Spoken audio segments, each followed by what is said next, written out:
Franco e Paola Pintus a Banera Latina. Buonasera Franco. Buonasera.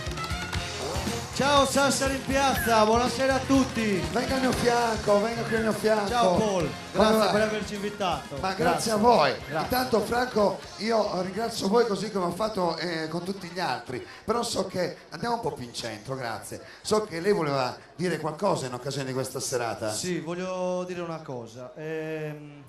Chiaramente siamo tutti d'accordo, i miei colleghi, i maestri di ballo presenti e tutti i ballerini. Voglio spendere 10 secondi.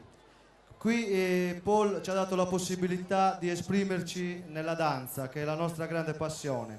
Però volevo dire che il ballo a Sassari è nato nel 1975 grazie a una persona grandiosa che adesso non è più con noi, però la vogliamo salutare lo stesso a nome di tutti e con il ballo dei nostri ragazzi, il maestro Nino Zedda. Grazie. Un applauso grande, perché se noi siamo qui, tutti i ballerini e tutte le scuole di ballo, lo dobbiamo a lui. Alessandro, Bruno, Danilo, grazie, grazie di cuore. Ciao. L'applauso. I nostri ragazzi si esibiranno in una bachata, danze caraibiche, e in una salsa portoricana New York style. Prego ragazzi.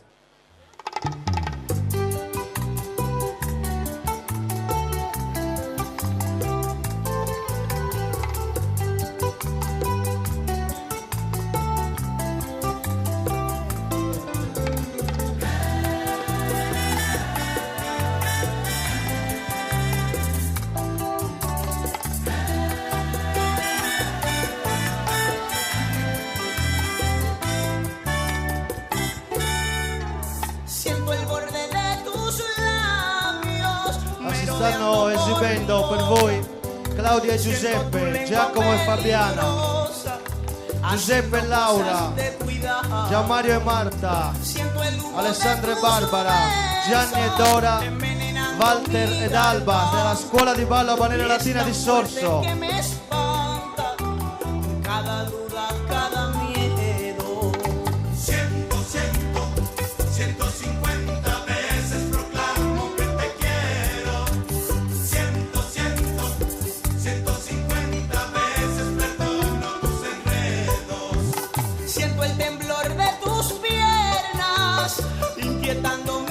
Rodillas y siento la maravilla en tus ojos de tigresa. Hay cosquillas en mis huesos y un ardor en mis entrañas. Grazie, grazie. Questa era la bachata, adesso la salsa portoricana New York style.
Habanera Latina. Grazie.